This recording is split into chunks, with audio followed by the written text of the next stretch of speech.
YouTuber Super DQP sets up a gag at the beginning of his previous video that foreshadows a discussion about the final season of Star Wars: The Clone Wars. But in a break from his normal habit of making videos that are way too long, he cuts the video in twain before getting to the point. Will DQP pay off this cliffhanger? And more importantly, will DQP ever find another chance to do this newsreel impersonation again?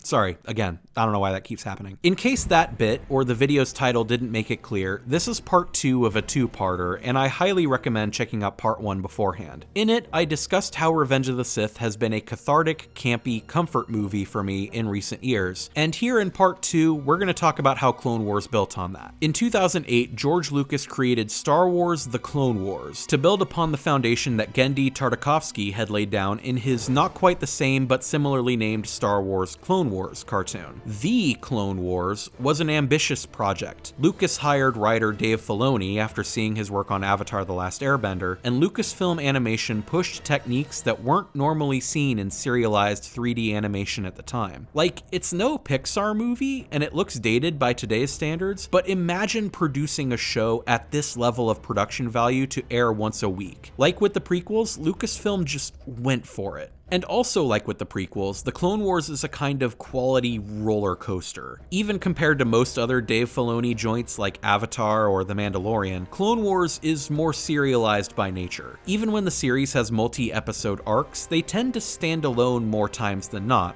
And combined with the Aesop at the beginning of every episode, this makes it feel more, Saturday morning cartoon than most stuff I'd cover. And again, that's part of the Star Wars style per George Lucas, but that style is more tolerable if you're sitting down for a 2.5-hour movie instead of, 54 hours and 50 minutes of television, counting the pilot movie. If you're going to sit down and watch all of it, you should be prepared for a lot of fluff. There are a lot of incredible episodes and arcs in Clone Wars, but for every great episode like Rookies or Bounty, there's another that feels really off-kilter, like A Sunny Day in the Void or The Disappeared. It is overall a good show, I think. Even though it is a children's show, it touches on important political and social themes and provides morally complicated stories about militarism, war profiteering, subterfuge, and post-traumatic stress. However, the final season, produced for Disney Plus, is all killer and, well, still some filler. This video is going to spoil the entire series up until that point, so I recommend catching up before you continue watching. Go watch it. It's good.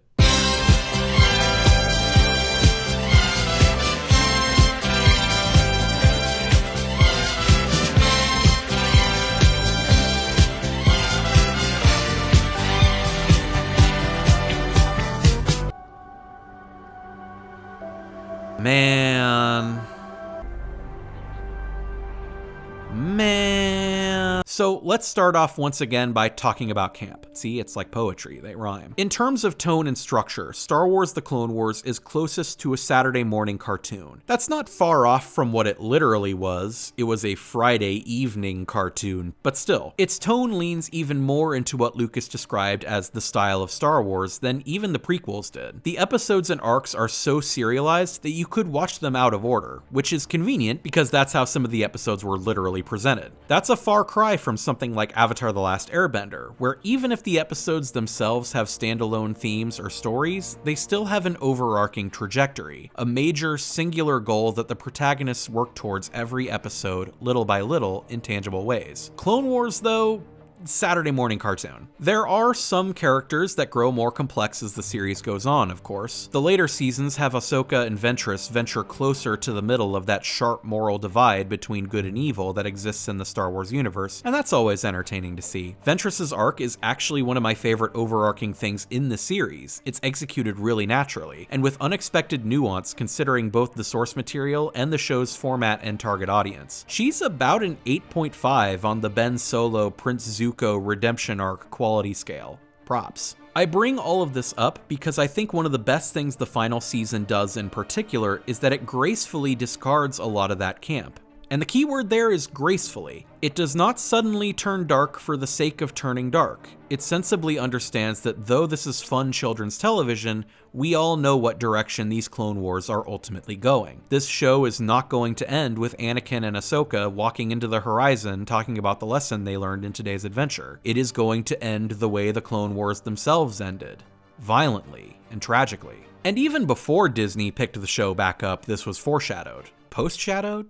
I mean, the show didn't premiere until after Revenge of the Sith, so there are more than a few episodes showing that though things are fun and fine for now, Palpatine is still putting everything in place to form the Empire. No one will be able to stop our plan to execute Order 66.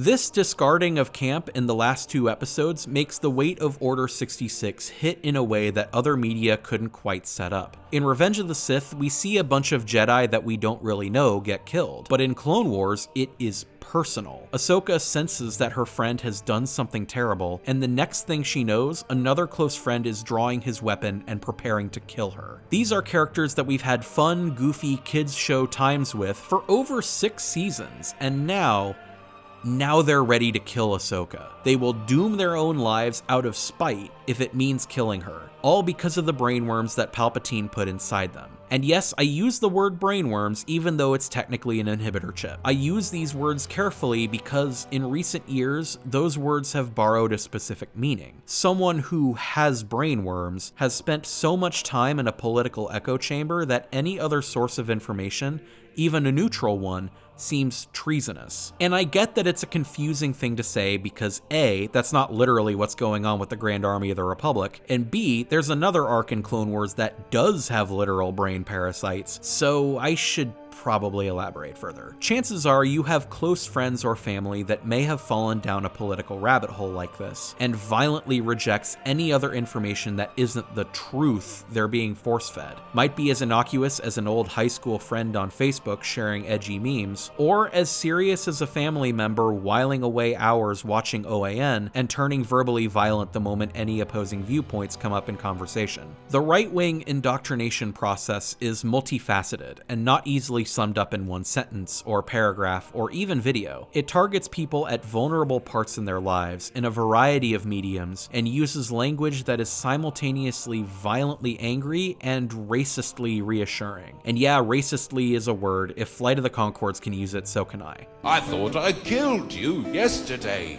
grumbled Albie quite racistly. And I don't say this as if to say those people are doomed. To paraphrase political YouTuber Ian Danskin from his Alt-Right Playbook series, it's entirely possible that people in this rabbit hole will grow out of it, or become disillusioned about false promises or violent actions, or separate themselves from a radical community or network, or otherwise de-radicalize by any number of other factors. But often, people in that rabbit hole will go out and commit atrocities, and or get themselves killed or injured in the process. Star Wars: The Clone Wars takes long, extensive care to let the audience know that each of these clones are not only individualized, but brothers in arms. They have individual personalities, strengths, and weaknesses, and they love each other a hell of a lot. Throughout the series, a major moral theme is that while the Separatists use cheap, disposable battle droids, the Republic soldiers and Jedi value each other as people. There's a good reason this exchange is such a huge meme. We're just clones, sir. We're meant to be expendable. Not to me. Even the quote-unquote failed Clone 99 has a place in the Grand Army. His individualistic advice pushes other clones to tip the scales of battle. Why else do you think the final season starts with the Bad Batch arc? Each of the clones here are unorthodox, using different subversive tactics and different mindsets to accomplish their goals. They're seen as outcasts from the rest of the clone army. Order 66 neutralizes all of that. As soon as Palpatine gives the order, the clones are equally lethal, and in Palpatine's eyes, equally expendable. The order doesn't bring the literal death of any one particular clone, though, but personality-wise, it may as well. Rex grieves for his men before the Star Destroyer even enters the moon's orbit. They're good soldiers, and they retain every ounce of their combat efficiency, but everything else that's made them themselves is gone. I hate to tell you this, but they don't care. This ship is going down. And those soldiers, my brothers, are willing to die and take you and me along with them. That line always hits me like a truck every time I rewatch these episodes. There's a paralyzing combination of overwhelming sadness and terror in that line that feels uncomfortably familiar as I think of close friends that, thanks to political echo chambers, I just don't know anymore. When I watched Ahsoka look over that graveyard of her former comrades at arms, an entire ship of clones who used to love her so much that they hastily painted their helmets to show their respect before the last mission, it personally hurt. Those clones died for the sole reason of a powerful, evil demagogue flipping an ideological switch, and it was hard for me not to think of that one lost friend who's fallen into that web. A lot of my close friends come from families broken apart by that kind of web, and let's not forget that that web comes with a tangible loss of life. Not just of the lives consumed by it, but of the lives taken by them as well. I don't say this out of a plea to reunite with toxic people. If a friend or family member grows to be this way, it's important to set up boundaries and act in the interest of your well-being. You are not obligated to rehabilitate them. I'm going to repeat that for those in the back. You are not obligated to rehabilitate them. But I will also acknowledge that saying that doesn't make the grief of losing a friendship like this go away. Like Revenge of the Sith, the final few episodes of The Clone Wars provided a cathartic outlet for feelings like these. The Clone Wars was fun and silly entertainment until it wasn't. And that switch wound up being really poignant for me. Stay safe, and tell a loved one you love them if it's emotionally safe too.